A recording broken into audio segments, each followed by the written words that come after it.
Okay, here's the next video installment of lecture, Criminal Justice, Bridge Valley Community Technical College. Your book, before we start getting into a lot of the statistical stuff, talks about racial hoaxes. A racial hoax occurs when someone fabricates or makes up a crime and blames them on another person because of his or her race. Or when an actual crime has been committed and one falsely blames another because of his or her race. It kind of goes with that whole thing your book talks about, the angry black woman syndrome.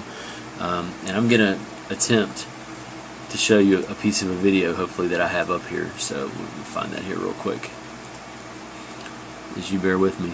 This story is actually referenced in your book. Okay, I'm going to kind of, you don't have to like know the specifics of the story. It's a quick 3-minute video I'm going to play here about Bethany Storrow. She suffered from mental illness, but she accused a black woman and even provided a description to the police of this black woman who allegedly poured acid on her face. Come to find out, she had actually poured acid on her own face.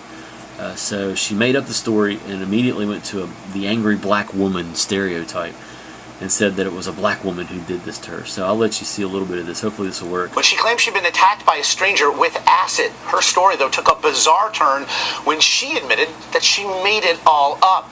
Now, we want to warn you that some of the images in this report may be tough to watch. ABC's Abby Bedreau has her story. From victim, I could actually hear it bubbling and sizzling in my skin. To villain.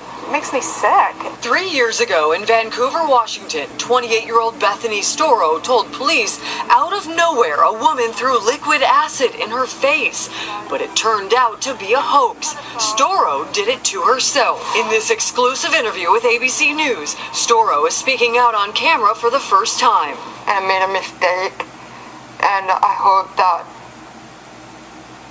people will forgive me and give me a chance, because I'm a good person, I promise.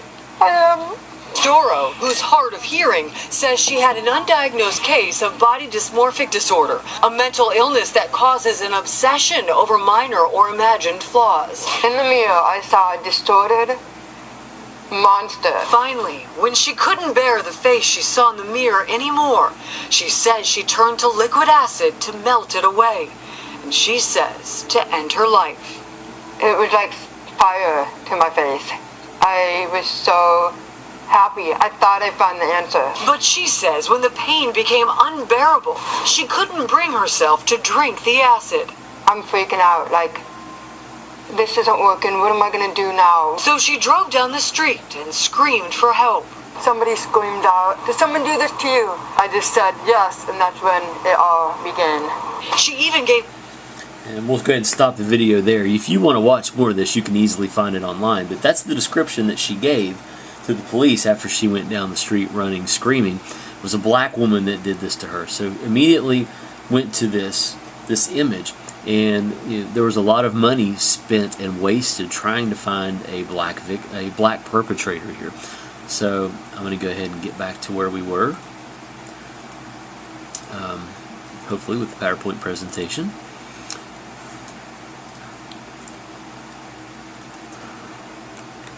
So, racial hoaxes. That was a racial hoax, and there are other examples. That was the one your book dealt with. You want to get this down. Intentionally directing law enforcement and media towards stereotypical criminal groups. There are so many stories about how crimes have occurred or made-up crimes have been reported involving African American perpetrators. It impacts every group, not just African Americans. It impacts everyone. It wastes law enforcement resources, perpetuates stereotypes, which is very harmful to society. The majority of racial hoax cases are by a white person charging an African American. Approximately 70% of cases between 1987 and 1996 were of a white person accusing an African American. Some more stuff you want to get in your notes. This is from your book too. 1994, you may remember, or I remember, I'm old enough to remember Susan Smith, a white female who claimed that an African American man stole her car and kidnapped her children. State and federal officials spent 9 days looking for this offender, and I remember this story.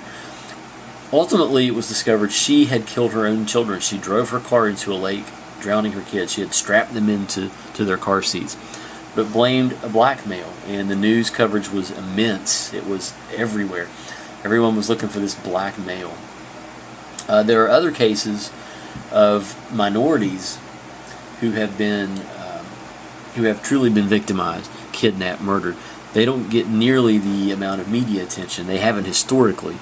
Now here of late, we have, this trend is starting to reverse. We're seeing crimes involving white police officers especially, and minorities, and those are starting to receive attention in not good ways. But we'll talk more about that later. Many say that media attention falls along racial and ethnic lines. Extreme coverage, the Lacey Peterson case, Natalie Holloway, and Chandra Levy. These go back into the 90s and early 2000s. But these are white girls. And there was extensive media coverage about the disappearance of these people. There was almost no coverage of these racial minorities who were also victimized. They were Hispanic and or African American female victims. And we heard almost nothing about these people. Evelyn Hernandez, Latoya Figueroa, Adrena Carter. Heard almost nothing about them. And you can look up the stories on these if you want. You don't have to. But you decide, and you think about this to yourself. What are the possible reasons that could explain why media coverage of missing person cases do not reflect current reality? The media is all over white people when they're missing, but very rarely sensationalized stories about or broadcast stories about minorities who are missing. And this is not made up stuff. This is statistically proven and true. And we're going to call that the end of this part. Thank you.